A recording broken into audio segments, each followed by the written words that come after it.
Agora.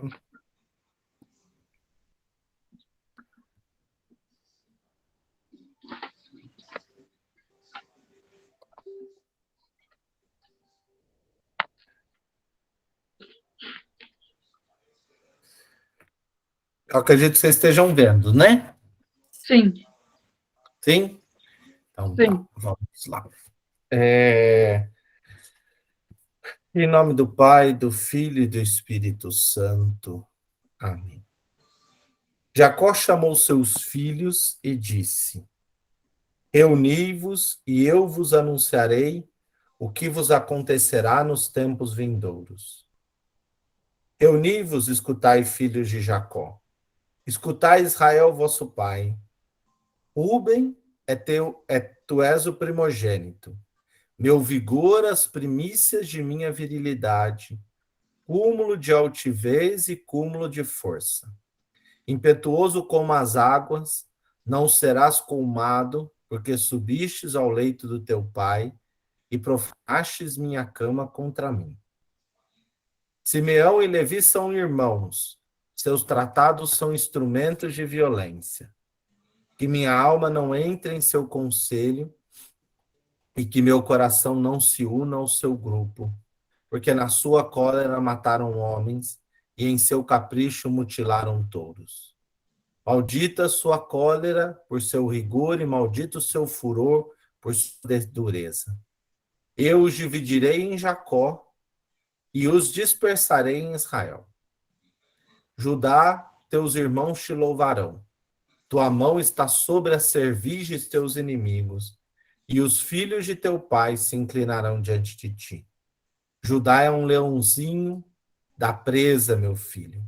Tu subistes, agachaste, deitaste como um leão, como leoa, quem o despertará?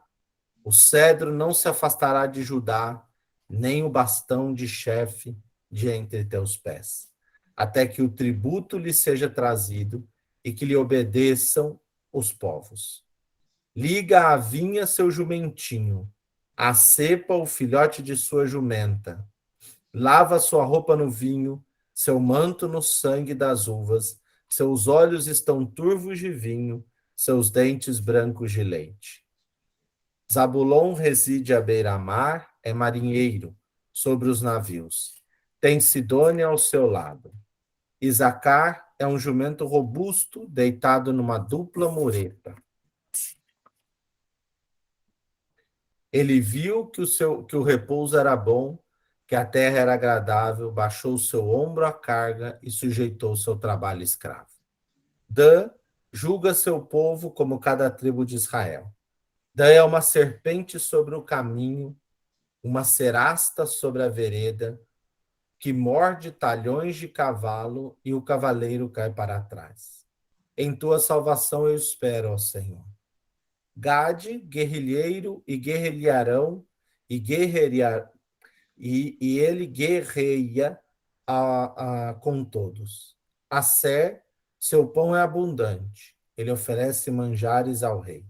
Neftali é uma gazela veloz que tem formosas crinas. José é um rebento fecundo perto da fonte, cujas canas ultrapassam o muro. Os arqueiros exasperam, atiram e aborreceram. Mas seu arco permanece firme e seus músculos e seus braços ágeis. Pelas mãos do poderoso de Jacó, pelo nome do pastor, a pedra de Israel, pelo Deus de teu pai que te socorre, por El Shaddai que te abençoa, bênçãos do céu do alto, bênçãos do abismo deitado embaixo, bênçãos das mamas e dos seios, bênçãos do pai que te levaram, sobre bênçãos das montanhas antigas, sobre as aspirações das colinas eternas, que elas venham sobre a cabeça de José, sobre a fronte do consagrado entre seus irmãos. Benjamim é um lobo feroz. De manhã devora uma presa, até à tarde reparte os despojos. Todos estes formam as tribos de Israel, em número de 12. E eis o que lhes disse ao pai. Ele os abençoou.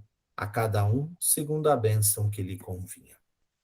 Pedindo ao Senhor que nos guarde e que nos abençoe nesta noite, para que possamos abrir os nossos corações para ouvir atentos a palavra que hoje o Senhor nos dirige.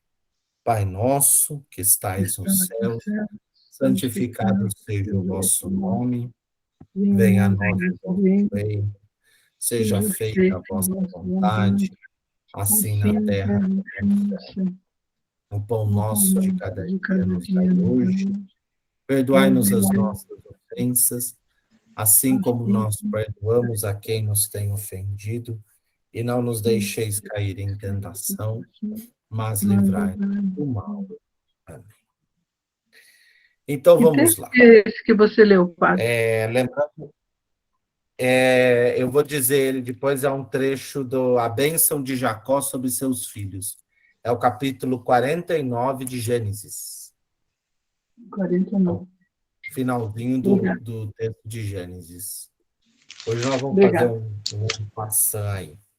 Então, como eu disse a vocês, só lembrando de desligarmos os microfones. Então, como nós combinamos, nós vamos fazer aí um caminho pelo Antigo Testamento.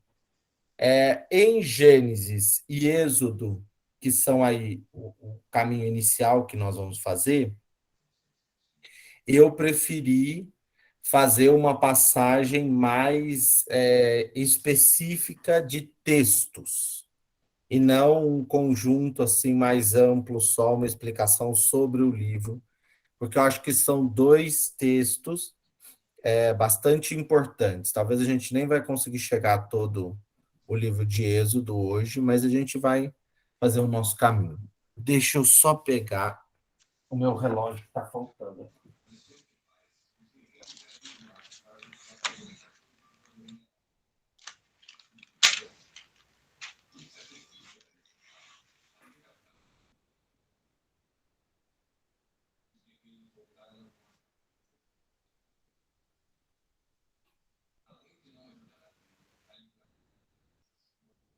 Saber o tempo. Tá?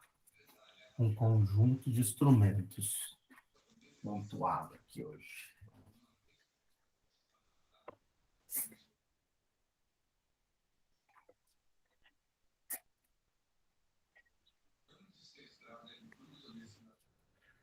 Então vamos lá. Nesse caminho, então, das Sagradas Escrituras, nós vamos começar pelo Pentateuco. Quando nós falamos de Pentateuco, a primeira coisa que nós precisamos lembrar, só lembrando, o Pentateuco são esses 5 livros. Gênesis, 50 capítulos, Êxodo, 40 capítulos, Levítico, 27 capítulos, Números, 36 e Deuteronômio, 34. É um conjunto bastante amplo, né, o conjunto da Torá, do qual nós vamos olhar. A principal questão a ser olhada hoje, e que eu gostaria de trabalhar um pouquinho antes de iniciar o texto, é o chamado estudo das fontes. O que é o estudo das fontes? Vocês vão perceber, por exemplo, deixa eu andar um pouquinho aqui. Aqui, vocês estão vendo, nós temos primeiro o relato da criação, segundo o relato da criação. Tem horas que nós vamos achar aqui 2 vezes o chamado de Abraão, por exemplo. Tem um texto que narra por 2 vezes o mesmo relato de formas diferentes. O que significa isso? Significa, por exemplo, o primeiro relato da criação é um relato sacerdotal, o segundo relato da criação é um relato javista, que é o que eu vou explicar agora para vocês. Então, a teoria das fontes é uma teoria que reflete um pouco sobre o processo de composição do Antigo Testamento, que não é uma questão muito simples. Eu sigo aqui uma interpretação que eu estudei na faculdade, do qual eu gosto muito, a interpretação do professor Filkenstein e o professor Zilberman, que são dois judeus arqueólogos que se dedicam a isso, e que eles trabalham esse achado histórico e o texto e fazem as comparações. Então, é certo que nenhum dos textos, nem Gênesis, Êxodo, Levítico, Números e Deuteronômio, foi realmente redigido por Moisés. Todos eles beiram 500 ou 600 anos depois de Moisés. Mas, padre, isso quer dizer que o texto não é de Moisés? Não. Isto quer dizer que o texto pode ser de Moisés, mas era uma linguagem oral, não era uma linguagem escrita. Então, Moisés passou a tradição para eles.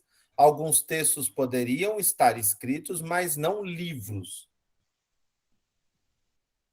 Depois, esses livros vão ser escritos e compostos da forma como nós os vemos. Mas isso não significa que Moisés redigiu um livro e entregou para eles o livro na mão. Mas isso não quer dizer que a tradição não seja mosaica, certo? E aí se acredita que os redatores são quatro grupos: os javistas, os eloístas, os deuteronomistas e o sacerdotal. A primeira fonte, que é a fonte mais presente, é a fonte javista. Por que se chama fonte javista? Porque toda vez ele vai chamar Deus de Yahvé, como está aí o tetragrama. O tetragrama é esse YHWH. Aí se coloca esses dois As, por isso que é tetra, né? 4 letras. Esse é o nome de Deus. E aí se coloca essas duas letras, o A e o E, para dar som, né? Que Yahvé.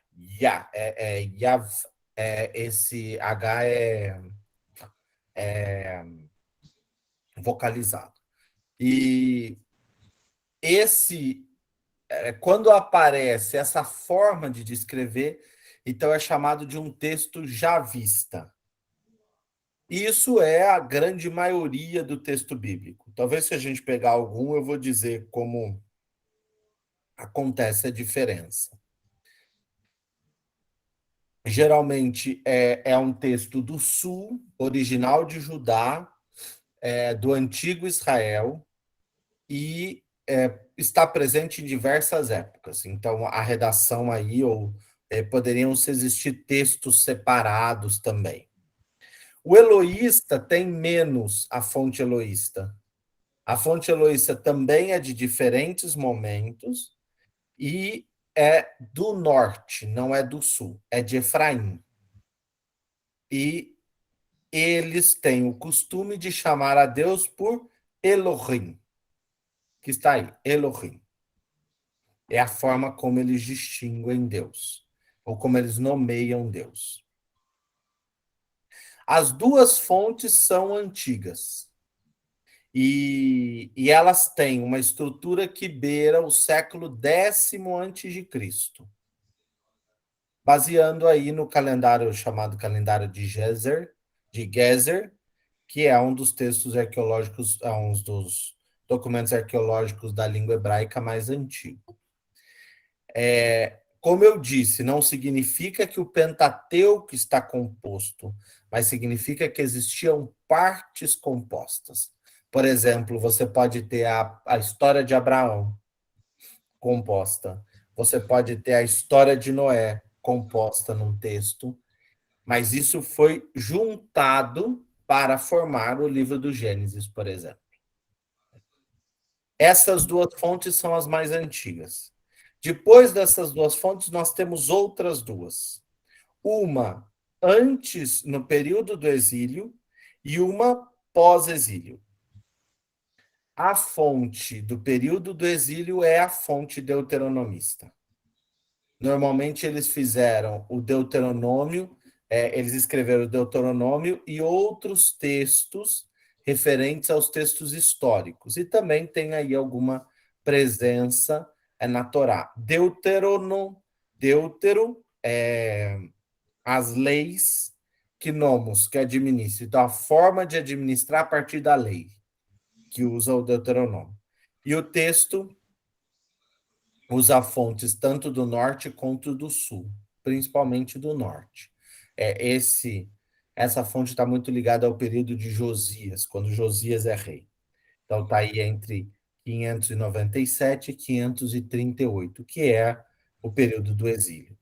E a fonte sacerdotal, que é a fonte dos escritos elaborados pelo grupo dos sacerdotes, né, que estiveram em grande parte envolvidos no processo de compilação. Possivelmente, na teoria, quem teria composto o Pentateuco seriam os sacerdotes, no período pós-exílico. Aquele texto que nós vimos, por exemplo, de Esdras e Neemias, que leem durante o dia todo a palavra de Deus, trazem o texto, o povo chora e tal. Essa seria a chamada fonte sacerdotal. Então, os sacerdotes, vindos do Egito e percebendo, da Babilônia, e percebendo que o povo perdeu a sua fé, então eles vão organizar os escritos da fé judaica. Então, possivelmente, eles pegaram o javista, o eloísta, o deuteronomista e fizeram o seu recheio para compor aí o texto bíblico, né? Para organizar todo esse conjunto. Por isso que a gente vê, às vezes, alguns textos meio díspares nesse conjunto todo, né?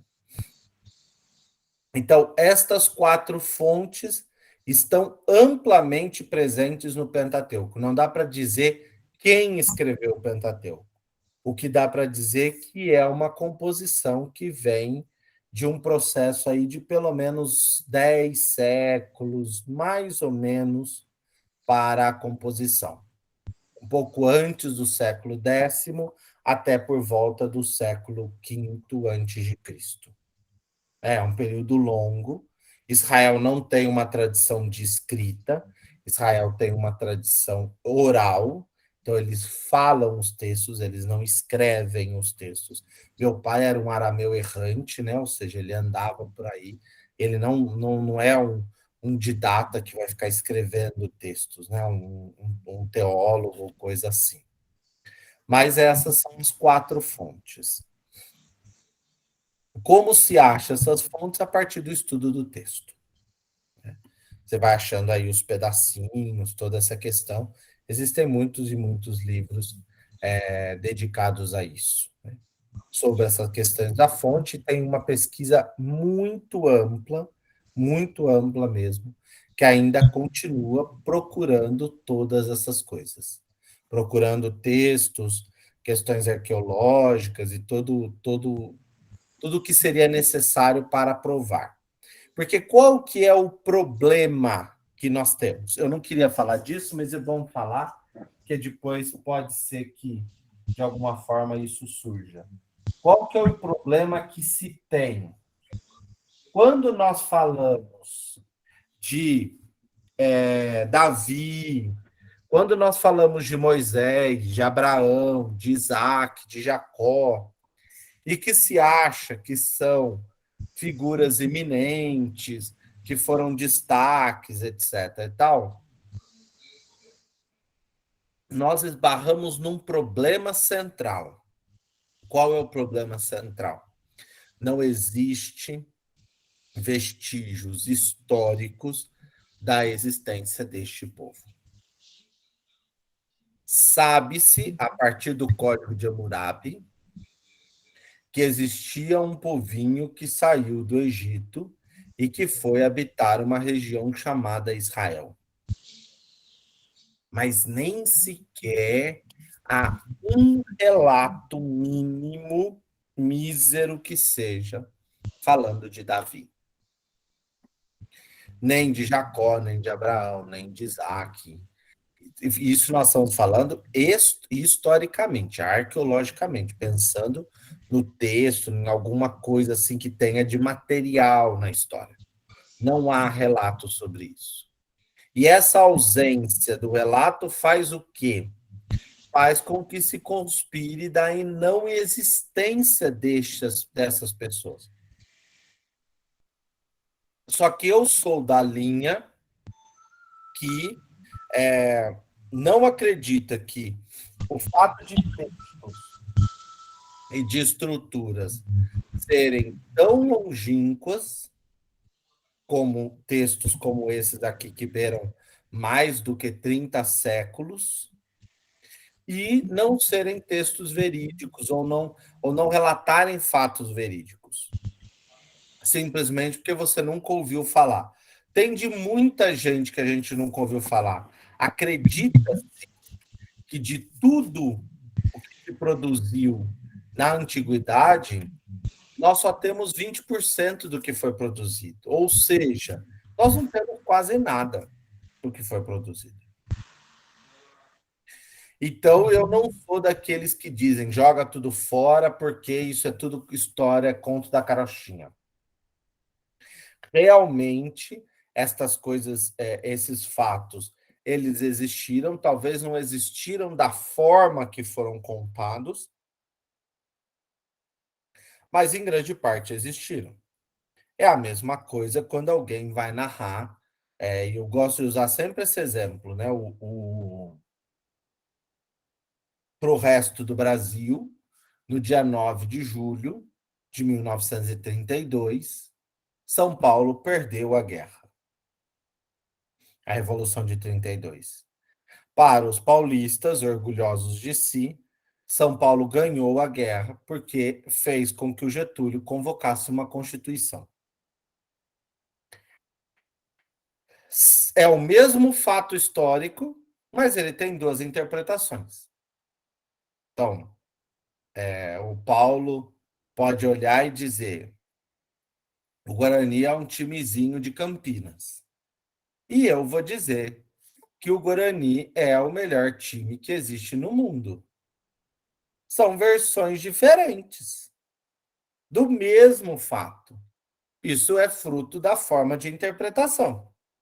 Então, o fato do texto narrar uma glória não significa que o reino de Davi era um reino maior do que todos os outros reinos. Porque, com certeza, o reino de Nabucodonosor, de Ciro, dos egípcios, dos mesopotâmios, dos babilônios, dos persas, era muito maior do que o reino de Israel. Tanto que o reino de Israel foi dominado, dominado, dominado, dominado, dominado, dominado. Então, não é essa história também de achar que era tão assim, mas o relato tem um intuito. Então, vamos passar para darmos uma olhada nos textos. Primeiro, nós vamos falar sobre Gênesis. E eu acho aí o texto basilar para nós, porque o texto do Gênesis é uma compilação de tudo aquilo que está no início, no princípio, no germinar da fé judaica e para nós também da fé cristã, já que nós usamos o Antigo Testamento como fonte basilar e fundamental da nossa fé. Então, o Gênesis tem aí um conjunto muito diverso de textos e de histórias que vão se intercruzando de alguma forma para fazer compor aí esta história de Israel no seu princípio. O texto é composto, em grande maioria, por material sacerdotal e um pouco não sacerdotal. Mas a grande maioria é sacerdotal. Os sacerdotes que compuseram esse texto, ou que contaram as histórias. Eu não vou gastar tempo de ler os dois relatos da criação, mas quando você lê um relato e você lê outro relato, você vai perceber, o primeiro relato não é o mais antigo. O segundo relato, que começa em 24b25, que vai dizer: assim foram concluídos o céu e no tempo em que no tempo em que Yahvé Deus fez o céu e a terra, não havia ainda nenhum arbusto nos campos sobre a terra, e nenhuma erva dos campos tinha crescido, porque o Senhor Deus, Yahvé Deus, não tinha feito chover sobre a terra, e não havia homem para cultivar o solo. A escrita já vista é uma escrita mais singela e é uma escrita mais clara e direta, diferente da escrita sacerdotal. No princípio, Deus criou o céu e a terra. Ora, a terra estava vazia e vaga. As trevas cobriam o abismo e um sopro de Deus agitava a superfície das águas. Percebam, o processo poético de construção é diferente. É claro que quem organiza o texto não poderia pensar o texto dizendo no tempo em que o Senhor Deus fez o céu e a terra, ou seja, faltava aí um início mais poético. Então, o sacerdotal coloca essa criação em 7 dias. 7 é o número da perfeição, né? E é interessante porque no relato da primeira criação já é nítido a presença sacerdotal. Por quê? Essa seria uma boa pergunta para a prova. Por que é nítida a presença sacerdotal? Deus descansa no sétimo dia. E o sétimo dia é o sábado, não é o domingo. Então, quando os judeus têm que descansar? No sábado. No sábado é que eles vão ao templo, é que eles vão rezar. No sábado é que eles se reúnem nas sinagogas. Então, é nítido que o texto é um texto que tem uma influência desse conjunto daquilo que é a vivência de fé, né? A organização da fé. O sacerdotal tem um relato de organizar esta fé. A partir do primeira criação, Gênesis 1, 2, até o capítulo 2, 4a, depois desse texto, quase toda a sequência do texto é já vista. O relato da criação novamente, o relato da criação do ser humano, né? Lembra que é o segundo relato que o homem é tirado que a mulher é tirada da costela do Adão. E aí do Adão surge a Adamá, que depois será chamada Eva. Primeiro ela é chamada Adamá, ela será chamada mulher, porque foi tirada do homem. Adã e Adamá. Adamá vai ser o feminino de Adão.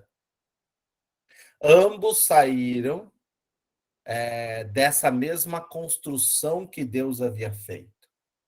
Aí Deus reconstrói esse processo. E faz questão de apresentar que eles estão nus, homem e mulher, e não se envergonham. Por que eles não se envergonham? Porque eles ainda não trazem a marca do pecado. E o javista vai querer mostrar como o pecado veio ao mundo. O pecado que vem ao mundo no relato da queda de Adão e Eva, né, no capítulo 3, 3, 1, 24, não é para narrar um pecado que traz uma marca do comer a fruta. Mas o pecado está num outro processo. Eu vou pegar um textinho para a gente ouvir.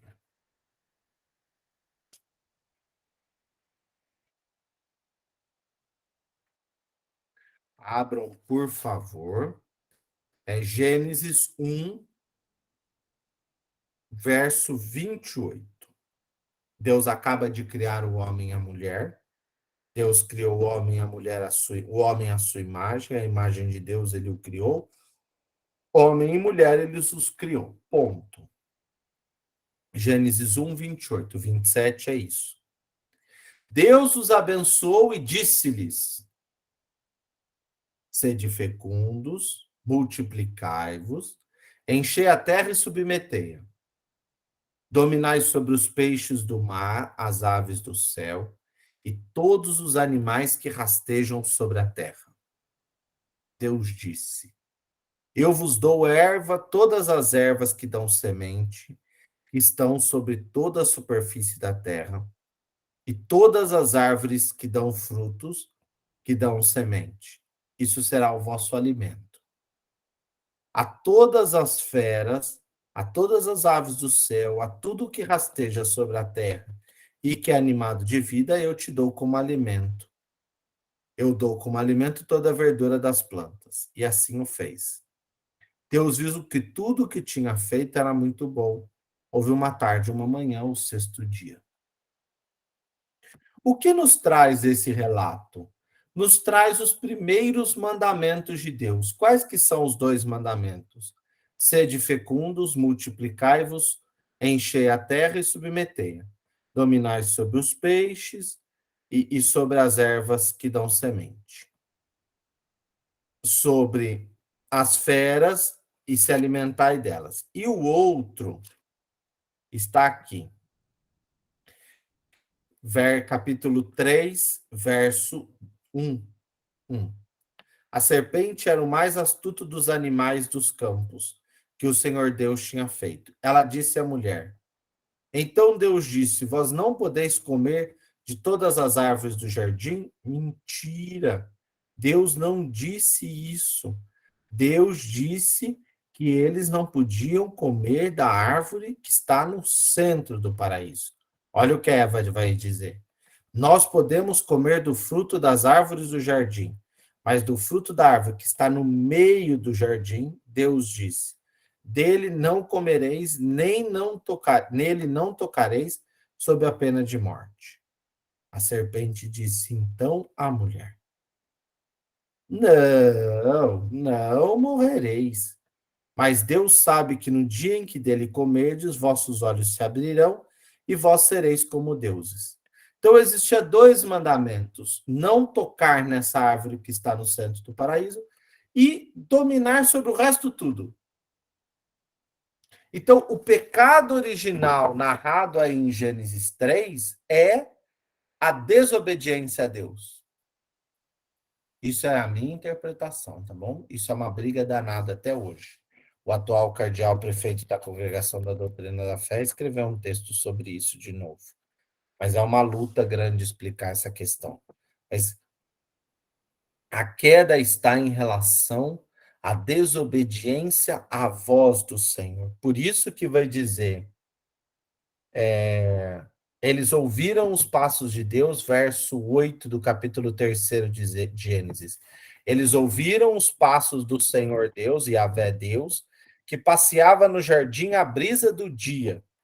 E o homem e sua mulher se esconderam da presença de Yahvé Deus entre as árvores do jardim. Yahvé Deus chamou o homem. Onde estás? Disse ele. Ouvi teu passo no jardim, respondeu o homem. Tive medo porque eu estou nu e me escondi. Por que que eu me escondi?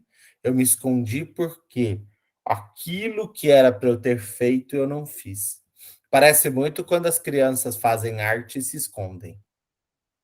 Eu me escondo porque a mãe mandou eu fazer isso e eu não fiz, ou eu fiz errado. Então, o esconder-se é porque eu não dei atenção, eu não dei ouvido à voz desse Senhor que falava. Então, você se fecha porque eu tive medo. Eu tive medo do que Deus ia fazer pelo fato de eu não dar ouvido ao seu mandamento. Porque esse mandamento tem muito valor. Essa é a primeira queda, não ter o ouvido voltado para Deus. Segunda queda, vamos lá. Esse é importante ler porque a gente tem uma péssima interpretação desse texto. Gênesis 4, verso 1. O homem conheceu Eva, sua mulher, concebeu e deu à luz Caim, e disse: adquiri um homem com a ajuda do Senhor. Depois ela deu à luz a Abel, irmão de Caim. Abel tornou-se pastor de ovelhas e Caim cultivava o solo. Interessante o relato ter as duas espécies de trabalho que existia, né?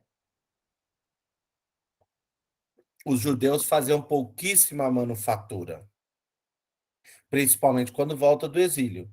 Costurava-se muito pouco, fazia pouco sapato, mas plantava-se e cultivava animais. Essas duas coisas aconteciam. Então aí está o exemplo de Caim e Abel. Abel tornou-se pastor. Passado o tempo, Caim apresentou produtos do solo em oferendas a Javé. Caim apresentou. Abel, por sua vez, também ofereceu as primícias e a gordura do seu rebanho. Um fez uma oferta, outro fez outra oferta. Aqui na imagem dá isso, né? Caim, Abel ajoelhado fazendo a sua oferta e a oferta de Caim atrás dele. Ora, o Senhor, Javé, agradou-se de Abel e de sua oferenda, mas não se agradou de Caim e de sua oferenda. Caim ficou irritado e com o rosto abatido.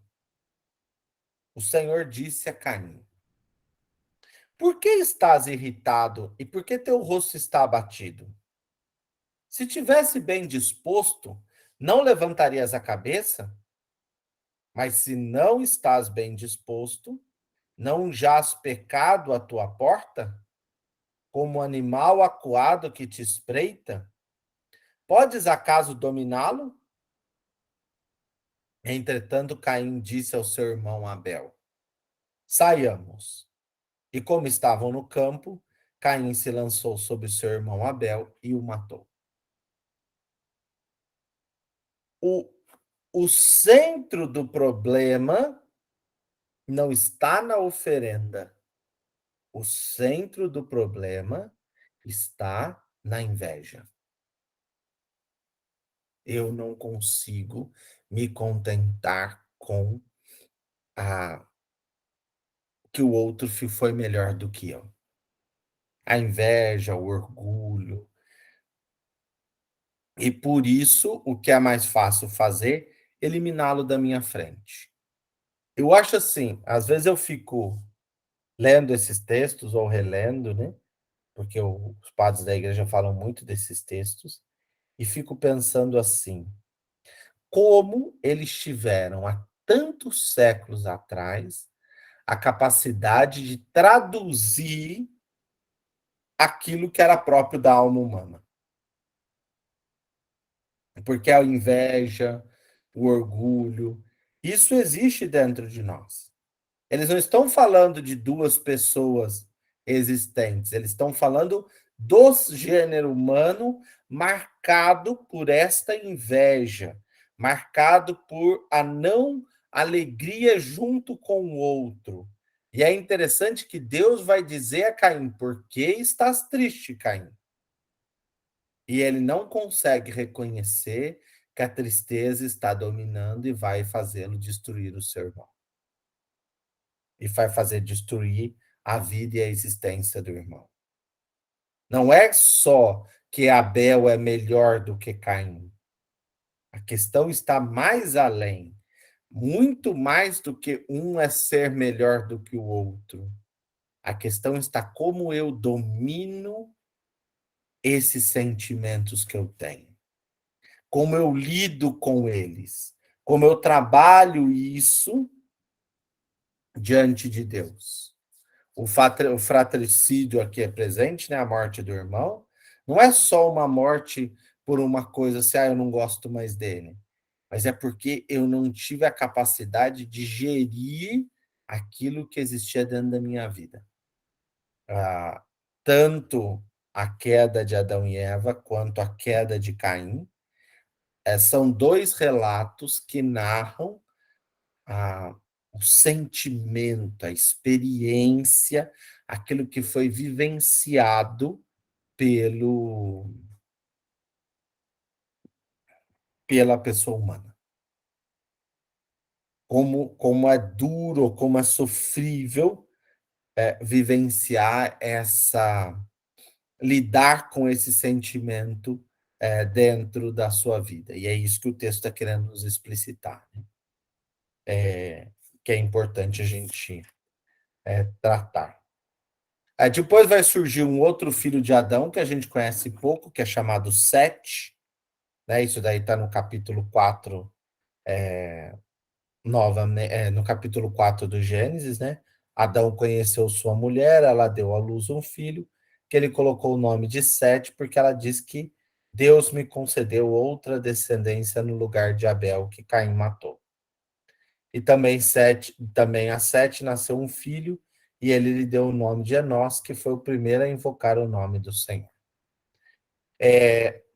Aí o texto parece que faz assim. Então, do 2:4b até o 4:24, o eloísta contou, o javista contou toda a história do surgimento da humanidade e da sua marca de pecado, ou da sua dificuldade na vivência deste segmento do Senhor.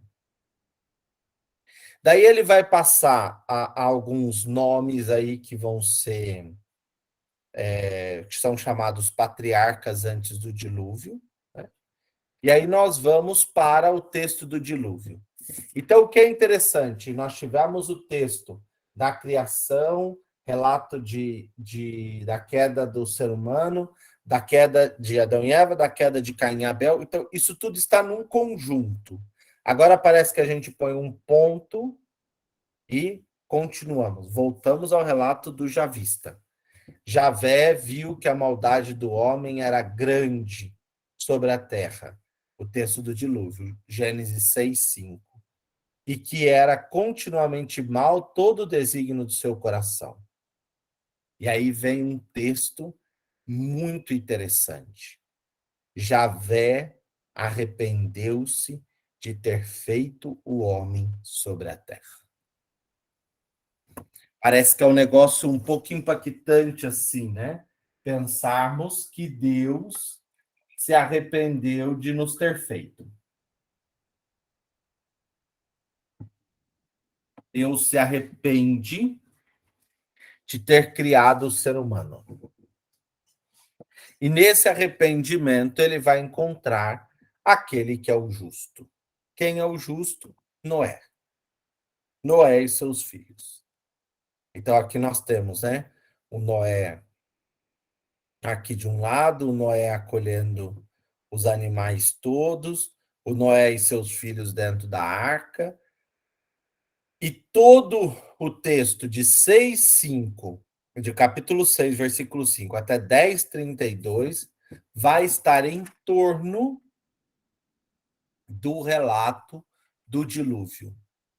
E cuidado com o texto do dilúvio, porque muitas vezes nós associamos o texto bíblico ao texto do filme.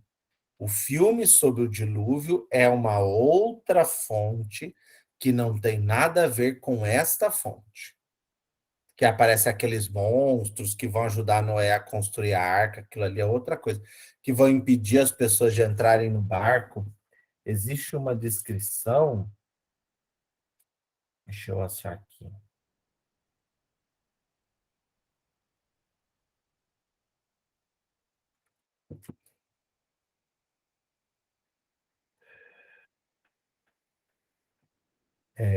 Que vai dizer que Noé acolhia as pessoas dentro da barca. Deus disse: entra na arca tu e toda a sua família, porque és o único justo que vejo diante de mim, no meio dessa geração. De todos os animais puros, tomará 7 pares e tal. O relato aqui está em torno de Deus fazer uma limpeza na criação. E a única coisa que ele vê de bom nesta criação é Noé e os animais. A família de Noé e os animais que vão entrar na arca. Por que esse texto é importante? Todas as religiões, antigas ou atuais, utilizam-se de um evento daquilo que brotou por meio da água. Se a gente pegar relatos indígenas anteriores até a Moisés, por exemplo, relatos em Nínive, relatos na Mesopotâmia, relatos no Egito, relatos de vários grupos que envolve esse processo de algo que ressurge a partir da água. E o dilúvio é a grande marca do banhar, né? Do lavar toda essa humanidade para limpar e extirpar dela o mal. Mas ele não vai conseguir, tanto que ele não vai conseguir que o próprio filho dele já vai ser amaldiçoado logo no começo da história aqui, quando olha lá, vai dizer maldito seja o Cã, né? Que ele seja para os seus irmãos o último dos escravos, e assim diz: bendito seja o Deus de Sem, que Cã seja escravo dele, que Deus dilate Jafé, e que ele habite em tendas de Sem, e que Canaã seja seu escravo. Cã é o filho que vê Moisés nu. Moisés, desculpa, Noé nu, por isso que ele é amaldiçoado. Acabado o relato do dilúvio, nós vamos ter uma nova passagem narrando aí várias pessoas que geraram outras pessoas e que geraram outras pessoas. Tem aí toda uma descendência. Aí no meio aparece um textinho perdido. Qual que é o textinho perdido? A Torre de Babel. Todo mundo servia de uma mesma língua, da mesma palavra, como os homens emigrassem do Oriente, encontraram um vale na terra de Senar e aí se estabeleceram. Disseram um ao outro: vinde, façamos tijolos, cozamo-los ao fogo. O tijolo lhe serviu de pedra e o betume de argamassa, e disseram: construamos uma cidade, uma torre cujo o ápice penetre os céus. Façamos-nos um nome e não sejamos dispersos por toda a terra. Então, o ser humano agora, não contente com a sua interferência na criação, ele decide interferir em Deus. Nós vamos agora atazanar ele lá em cima, porque se ele não quer vir de lá para cá, nós vamos subir para atazaná-lo e colocar ordem nessa história. Então, a Torre de Babel é um pequeno relato que possivelmente já era existente e ele não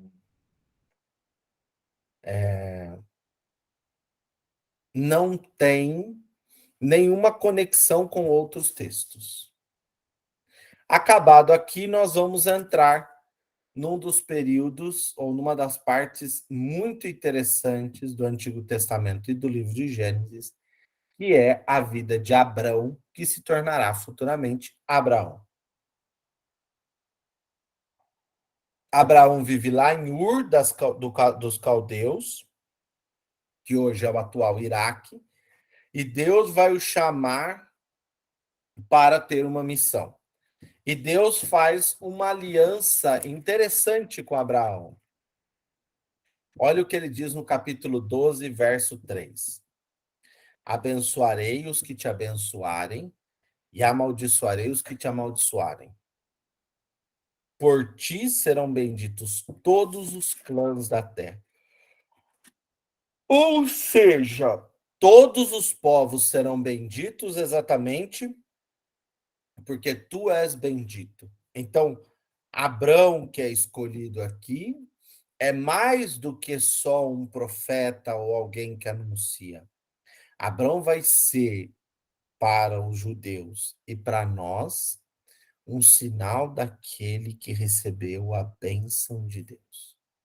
Aquele que recebeu a visita de Deus e recebeu a bênção. Então, primeiro, esse chamado de Abrão, que é importante, né? Depois do chamado de Abrão, o nascimento, é, desculpa, o chamado de Abrão e a resposta que Abrão dá a esse chamado, né? Ou seja, que vai saindo, vai para o Egito, passa fome lá, depois ele volta, se encontra com Ló novamente, e aí se separam os dois, e Abraão vai lutar contra os reis que estão dentro de Israel e ganha. Abraão vai se encontrar com Melquisedeque, Melquisedeque vai até a casa dele, para que eles pudessem construir aí um projeto, né?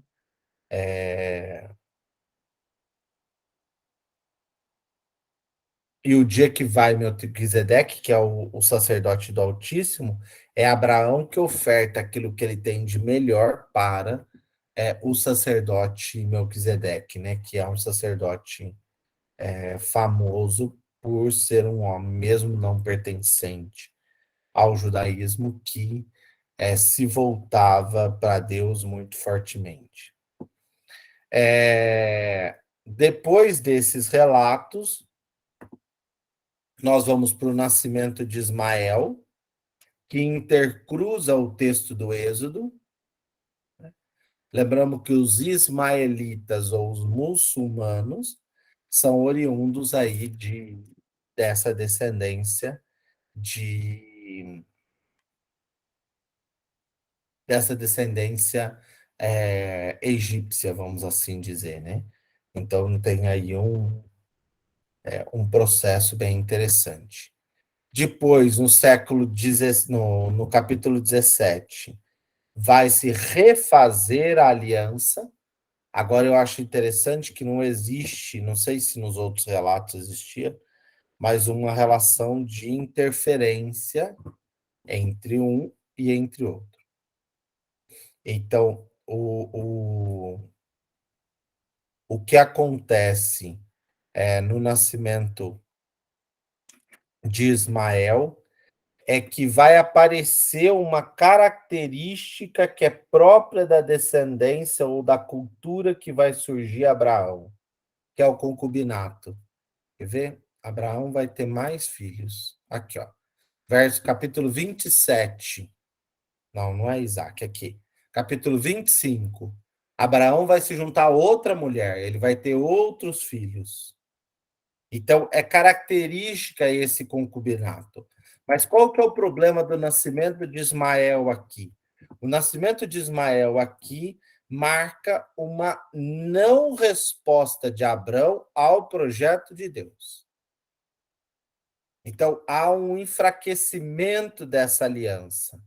Então, para reforçar essa aliança, depois do nascimento de Ismael, Deus mesmo virá até Abrão para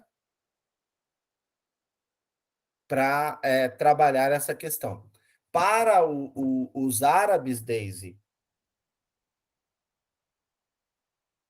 não seriam os muçulmanos, seria o povo árabe. O povo árabe é descendente de Ismael. Agora, o que representa Ismael? E não só Ismael, como os outros filhos do concubinato de Abraão, aqueles que não pertencem à promessa de Deus. Isso é uma coisa que me inculca, e esses dias eu falei que eu vou parar para, quando eu tiver um tempinho, eu vou parar para ler sobre isso. Porque Abrão vai fazer questão, eu vou pegar esse trechinho, já que a gente está no fim, abram lá no capítulo 25 do Gênesis.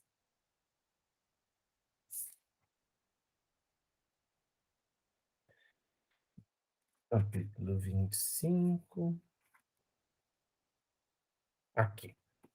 Capítulo 25, verso 1. Abrão tomou ainda uma mulher que se chamava Sétura. Ela lhe gerou Zanrã, Jexã, Madã, Madiã, Gesboque e Suez. O homem era poderoso, né? Porque já tinha mais que 100 anos e estava gerando filho aí sem parar.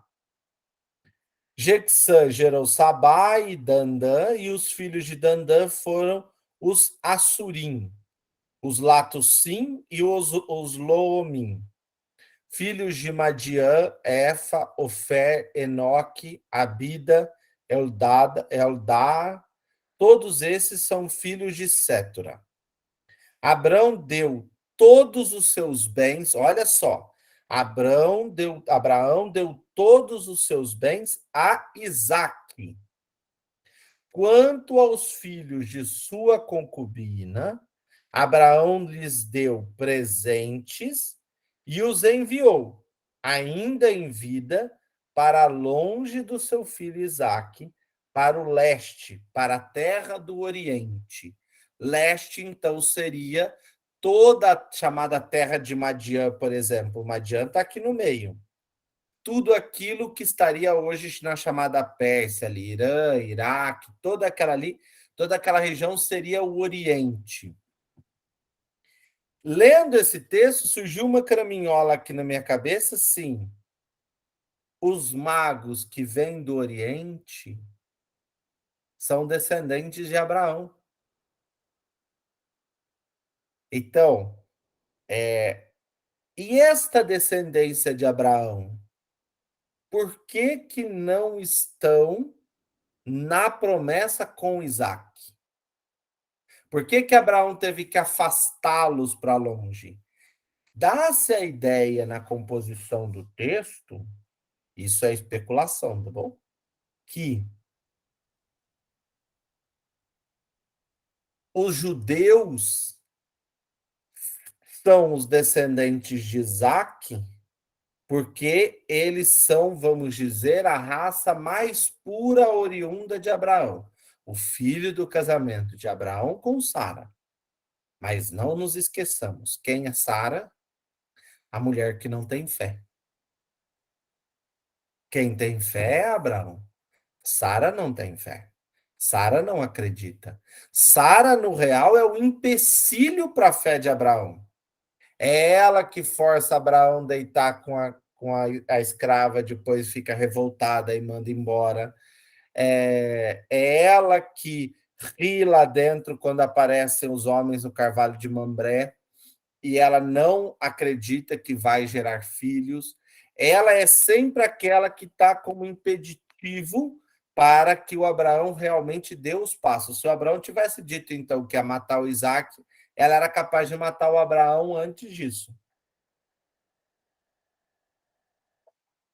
E a, a, a composição do texto, ou a escolha do autor, ou a forma como o texto foi organizado, a ligação de Abraão com Sara vai gerar Isaac, e Isaac será essa descendência que vai chegar a Jacó.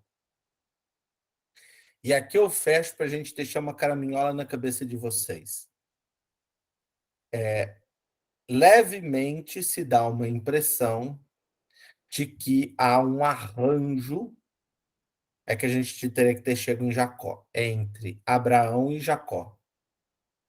Porque vocês vão ver semana que vem, nós vamos ter aula só na próxima, mas o relato de Abraão é muito grande, o relato de Jacó é muito grande, e no meio tem um pedacinho. Tá aqui, olha. O relato de Abraão começou no verso 12, no capítulo 12, e vai até o capítulo 25. O relato de Isaac começa no capítulo 24 e acaba. Porque aí depois vai entrar Esaú e Jacó. Sabe o que transparece ao você ir olhando o texto? Existiu uma descendência que é a descendência vinda de Abraão, que é essa primeira promessa que Deus faz ao povo de Israel. E existiu uma outra descendência, que é uma descendência forte e vigorosa, que é até capaz de lutar com Deus, que é a descendência de Jacó. Ambas as descendências se encontram e constituem o povo de Deus. Só que como a gente vai ligar os dois? Coloca no meio Isaac. O pobre do Isaac quase morre de criança, vai ser enganado pela mulher e pelo filho, e, além de tudo, ele fica quieto. A mãe dele não deixa ele casar com qualquer mulher. A Rebeca, ela vem de fora para casar com Isaac, porque Saraí não quer que ela se case com ninguém da tribo. Traz uma mulher de longe, da descendência de Abraão, para se casar com Isaac. E para gerar um filho que dá um erro, que é o primogênito, e o mais novo que vai. Parece que na briga de Esaú e Jacó é o inverso de Abel e Caim. Mas isso é só para deixar uma caraminhola.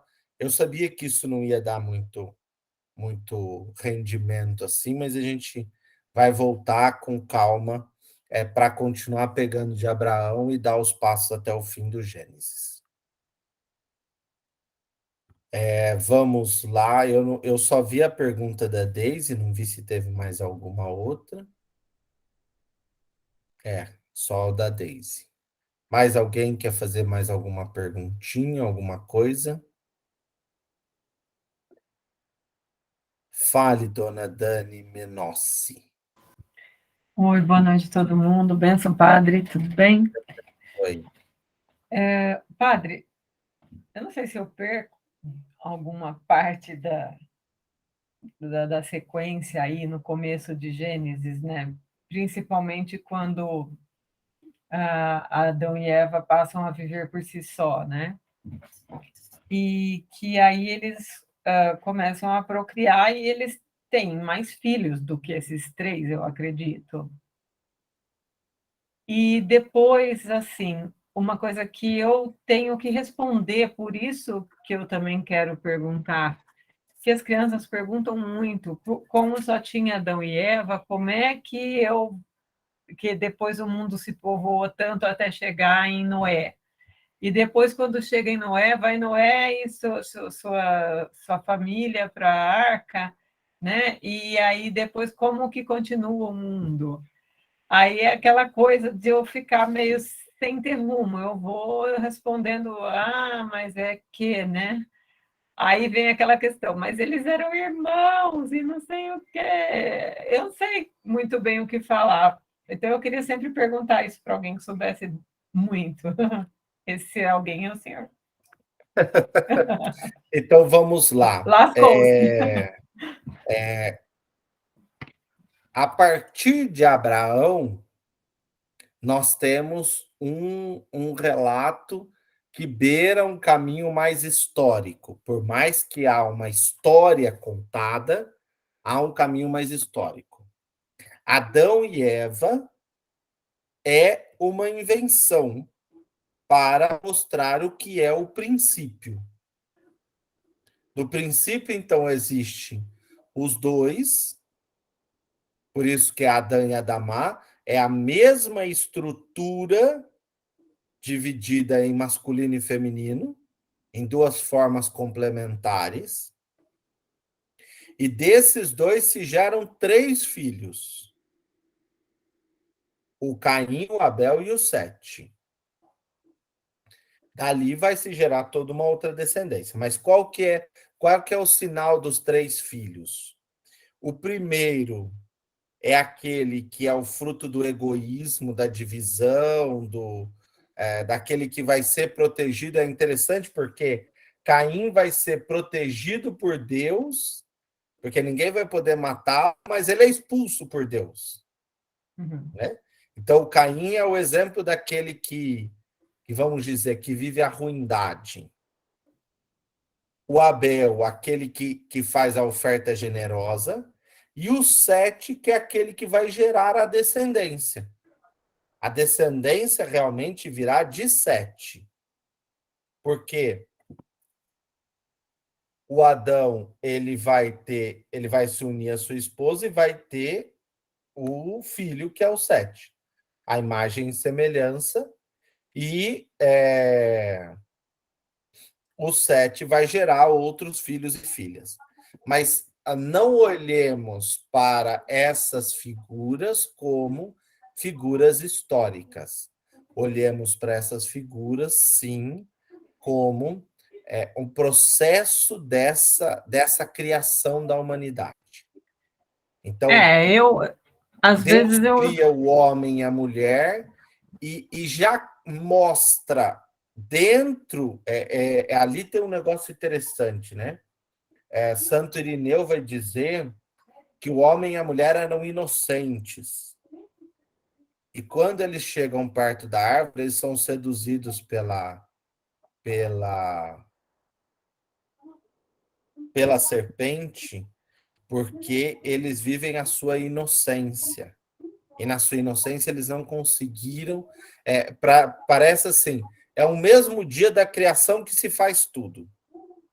Mas no real, o que está querendo, se no real, na minha interpretação, o que está querendo dizer houve essa criação, e essa criação originalmente ela é boa, ela é abençoada, ela é protegida por Deus, só que essa criação boa, abençoada, não soube fazer o principal.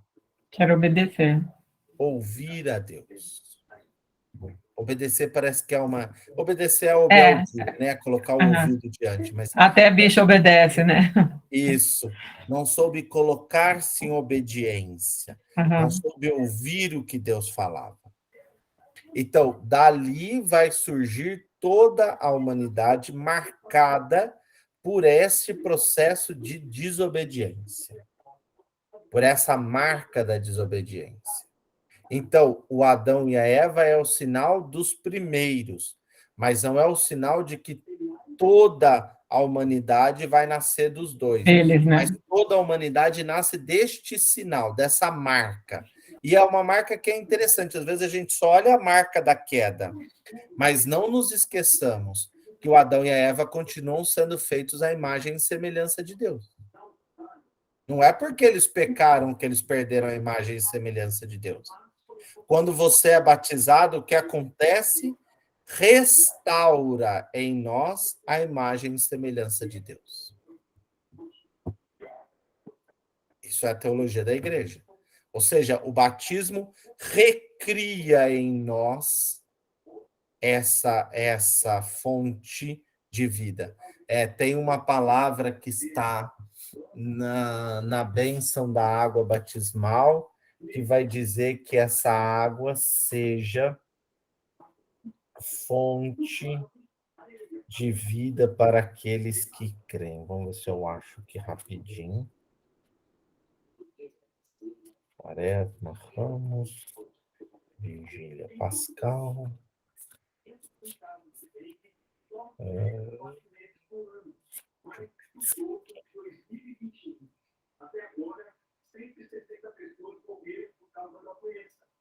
Que o Espírito Santo dê por esta água a graça de Cristo, a fim de que o ser humano, criado à imagem de Deus, seja lavado da antiga culpa pelo batismo e renasça pela água e pelo Espírito Santo para uma vida nova.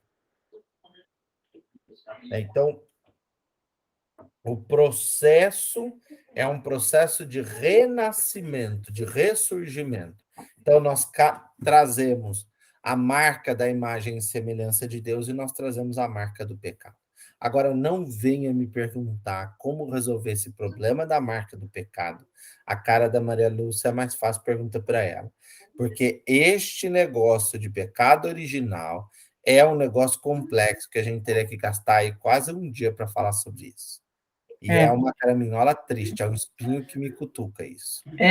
Eu tenho isso há muito tempo e eu sempre resolvo com o que o pecado original não foi um ato em si, mas a falta de atitude e não na execução de um ato, né? E que é isso, é de deixar de ouvir a única coisa que Deus tinha pedido, ou as únicas coisas, né? Tinha tem um teólogo espanhol que fala que é a consciência da finitude do Adão e a Eva, mas eu acho que tem um ponto ali que eu acho interessante, né?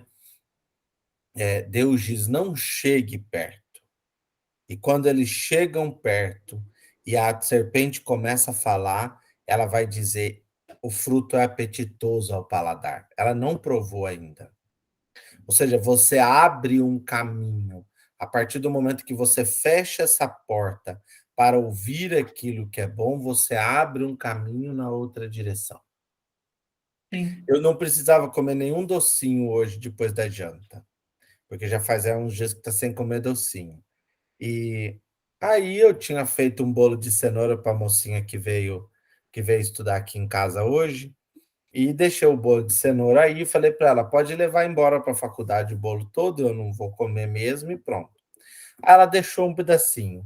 É claro que eu comi um pedacinho, depois passei mal, né? Porque fazia muito tempo que não comia doce, aí dá destrambelha todo o estômago. A Imagina. gente fala que é castigo, né? É castigo porque o olho vê que é apetitoso e fala assim: ah, mas um pedacinho só não vai fazer mal nenhum, né? Tentação. É a tentação que vai te sugando. É Mas isso isso vai aí. ser um outro caminho aí. E Mais alguma pergunta, alguma dúvida? Que nós já deixa- estamos passando muita hora. eu só quero deixar uma caraminhola na sua cabeça para Tá. um dia o senhor me Outra? responder. Outra, assim, eu vejo muito que sempre as mulheres são os empecilhos na vida desses homens. A Eva foi uma, né, que que convenceu Adão que talvez fosse bom e tal. Depois vem o que o A senhor acabou de Sara, falar, a Sara, a que é a Rebeca, Rebeca, que é a outro. Lia, que é a não amada, Exato. E aquela irmã dela, que era amada, mas que a era Raquel. um pé A na, Raquel é né? amada. A Raquel, que era um pé também. Então, assim, as mulheres estão sempre fazendo o papel Eu vou da, falar da da Tamar, que tentadora. se fantasia de prostituta para ter um filho com o genro. As filhas do Ló, que são, né, que se A propõem a mulher do enveredar, Ló, que vira estátua de que vira sal. estátua. Quer dizer, Tentação. a mulherada assim, mal vista. Sim, Deve ter, eu acredito que isso deva ter um fundo histórico, um fundo com da certeza. época, né? Uma coisa assim, não sei, mas eu fico assim meio encaraminholada com essa história. Não precisa ficar, porque é isso mesmo. É fruto de um processo histórico no qual a mulher é vista como uma figura, porque é difícil você pensar que para um judeu a descendência vem pela mulher, né? Não iam perguntar para o seu marido se ele é judeu, iriam perguntar para você. Se a Daniela é judia, são filhas, né? Filhas. As filhas são judias. Ponto. E como a descendência vem pela mulher, e a mulher é o ser mais desprezado que tem.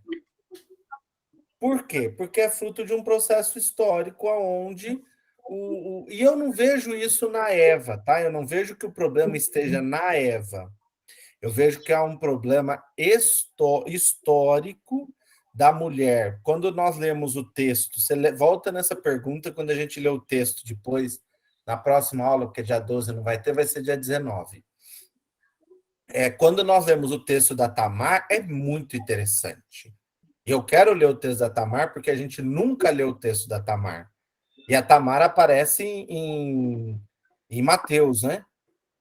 A Tamar, ela sabe que ela está fazendo errado, só que a Tamar tem uma maldição, que é matar todo marido que se relaciona com ela. O marido morre. Então, o que ela faz? Ela se veste de prostituta, tem uma relação com o genro, com o sogro, é isso, isso. E ela pede umas insígnias dele.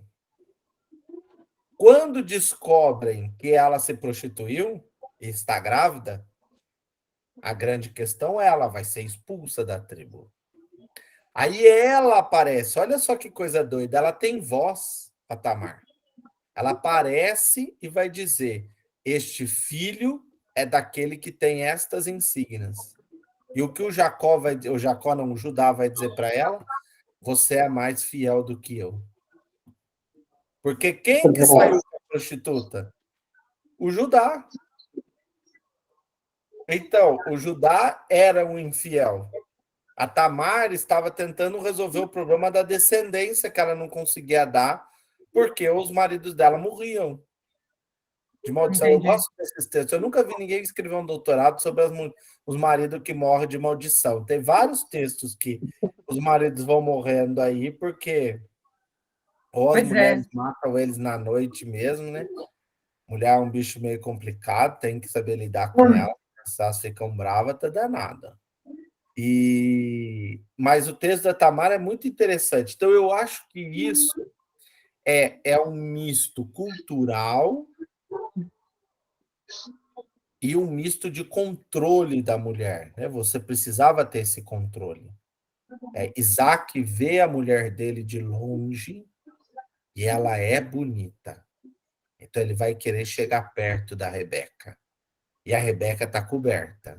E ela sabe que ela tem que estar coberta porque ela tem que seduzi-lo. E ela tem que lidar com a sogra, que é a Sara. E quando ela conquista o Isaac, ela manda no Isaac mais do que tudo, né? sim, Que a Rebeca que vai mandar no Isaac.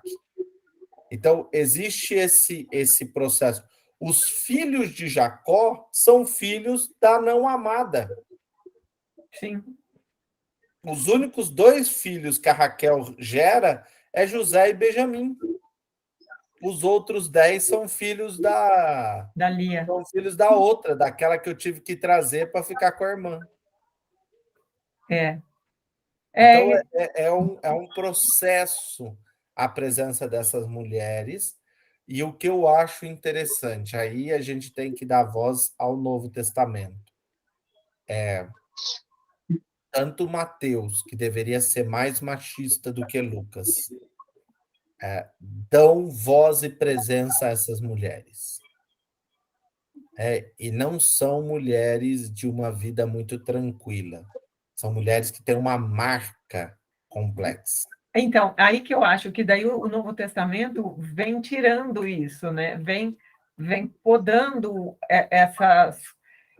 esse ranço que tinha com as mulheres, começando. Pensa que levaram 20 séculos para um papa ter coragem de dizer que a Madalena foi a apóstola dos apóstolos. Sim. Olha isso. Sim.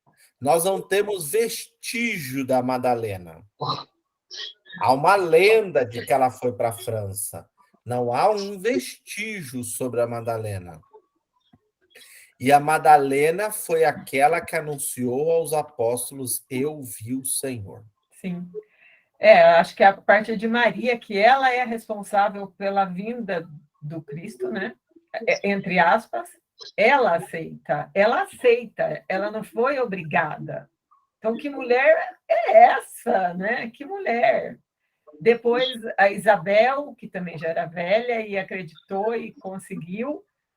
E aí vem uma série das mulheres que seguiam Jesus e que tinham vez com ele, né? Ele deu voz e ele deu vez também para as mulheres, daí através de Lucas e Mateus a gente vê tudo isso. Né?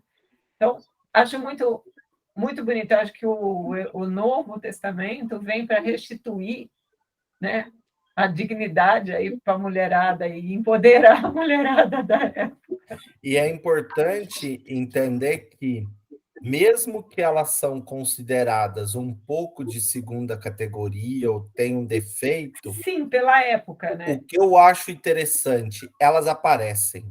Sim. Não precisaria falar de algumas delas, mas elas aparecem, elas estão presentes, elas podem até ser um empecilho como a Sara era um empecilho, mas ela está ali, ela está presente, Pronta. A ela fala. samaritana, né? que está ali, Oi? ela tem a samaritana, que tem um diálogo perfeito com Jesus, que é tudo que a gente queria, né? Enfim, é isso. Eu acho que a caraminhola era essa. Se o Novo Não, as Testamento mulheres vinha são uma figura resgatar a mulherada. bem interessante. Então, só lembrando, dia 12 eu vou ter uma missa, então não estarei. Mas aí 19 a gente continua. Aí eu quero ver se eu consigo organizar melhor um calendáriozinho para a gente ver até onde nós vamos conseguir chegar. Mas vai gastar um pouquinho mais de tempo nesse início, que é Gênesis e Êxodo, porque eu acho que é importante a gente ter um olhar. Depois os outros a gente flui com mais tranquilidade. Eu só vou ressaltar alguns textos, porque por mim eu li o Gênesis e o Êxodo inteiro, porque eu acho que é importante nós termos esse contato com aquilo que está nesse princípio basilar da fé, né?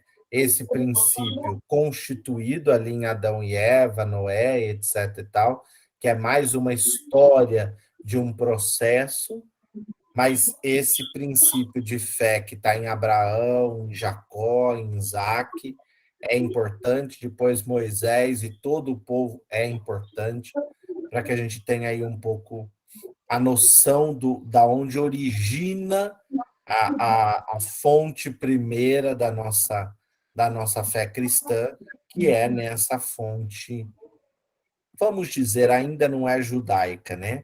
É uma fonte aí abraâmica, porque o processo judaico vai ser um processo lá na frente mesmo, com a constituição das tribos. Aqui é um processo ainda em construção. Vocês vão ver que o Abraão vai se encontrar com outro e com outro, aí o Jacó vai encontrar com outro e com outro, vai voltar a encontrar com Isaú de novo, e tem todo o processo. O Moisés vai encontrar com Jetro. Jetro é o sacerdote, mas é sacerdote de quem? É o sacerdote de Madiã. Ponto. Então, não tem ainda essa definição religiosa que a gente imagina, porque parece na cabeça assim, Abraão era judeu. Não, Abraão nem conheceu Judá. Judá, que vai dar origem aos judeus, vai ser filho de Jacó. E Judá mesmo só vai existir depois que Judá morreu, porque as tribos só vão se constituir quando o povo volta do Egito para a Terra Prometida. Não existe as tribos antes. As tribos antes são só os filhos de Jacó. Então não dá para dizer que existe a tribo de Benjamim antes do povo chegar na Terra. É quando chega na Terra que organiza isso, né? Então, o processo judaico é o processo que vai acontecer lá. Aqui nós estamos vendo a história de uma fé e de uma decisão de criar um vínculo com esse Deus, que tem uma importância fundante, aqui eu encerro. É um Deus único. Não são deuses. Isso é a coisa mais interessante que tem. Desde o princípio, ele é um.